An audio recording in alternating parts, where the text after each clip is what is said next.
Hey everyone, so in this video I'm going to go over the team that I usually go into in Trait Mania. Now this specific arena is a real pickle of an arena to play in. It is just the worst in my opinion. I really dislike it because in this arena the combat rules state that not only are the traits mixed up so different things are stronger against different traits than usual, but there are no mods.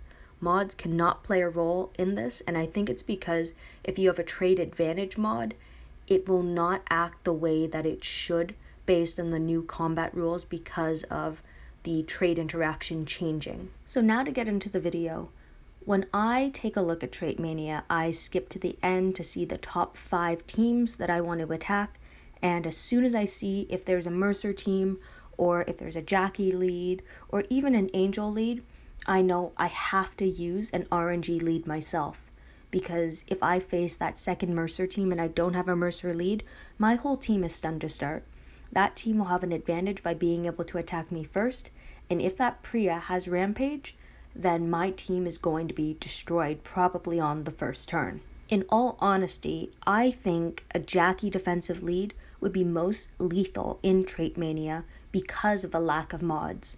So for sure, your attacking team, if the defender had a Jackie lead, everyone would be confused to start. And this to me would be absolutely devastating, because if I run my Priya with Rampage and she has a 50% chance to hit my own team, if she ends up rampaging against my own team, I'm probably killing 1, 2, maybe 3 characters.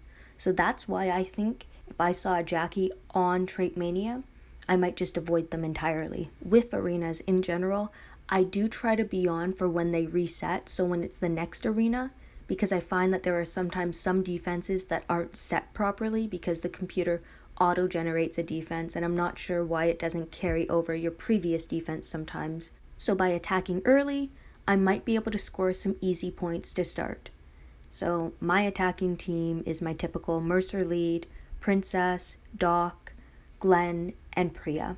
I use this team because I need the RNG from Mercer to begin with by stunning the enemies to start. Princess has her normalized and powerful rush. She can also taunt, which cannot be resisted. Dr. Stevens to help my Mercer, Princess, or Priya rush faster. Glenn is there as a commander, but also because he holds a team player weapon that gives 15% attack and plus 35 crit chance to all adjacent teammates. And both my Dr. Stevens and my Mercer also have this team player weapon, meaning I have my team set up in a way that Princess gets 2 team player weapons affecting her, Priya gets 2 team player weapons affecting her, and Mercer gets 3. This I think is my most effective team to use, just based on what I'm seeing on the defensive end. Because my Mercer stuns all enemies on the first turn, it means I don't need to command rush my Dr. Stevens. I can just use his rush naturally on the second turn, and that just gives me the chance of using my command on my Glenn on a different character on the first turn if needed, if I get a lucky rampage at the very start. And I think that's something that a lot of players need to look at, that you don't always need to rush Dr. Stevens on the first turn if the enemy is controlled. In some cases, it's probably more advisable to wait until the second turn to use his ability, and I would say this is one area of a game where a lot of game sense really does come into play, as well as good memory. I usually write down what the advantages are in Trait Mania because I usually forget. So that's another thing that I really do look at before starting Trait Mania. I look at what color of teams the defense is usually running, and I do see a lot of blue teams. So this tells me that my green toons are going to be stronger, and that's one of the reasons why I still use Glenn instead of, say, Xander or Sadiq.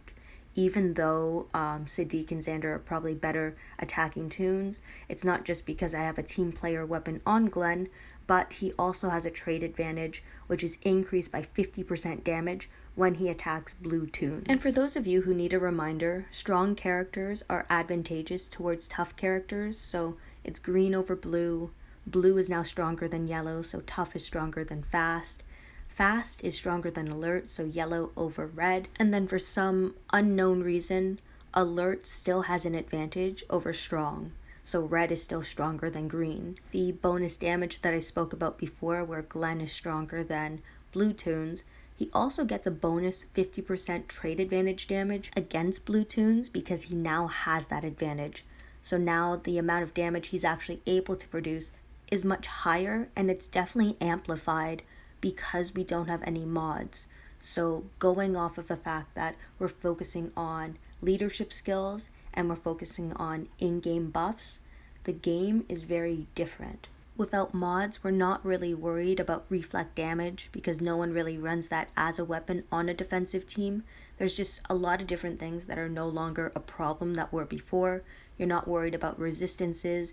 You're not worried about HP and defense mods. You're not worried about a variety of different things that usually impact a match. Anyway, I hope you guys enjoyed this video and that you found it valuable. I know I didn't talk much about how I was attacking, but I hope I gave you guys some valuable information for the next Trait Mania.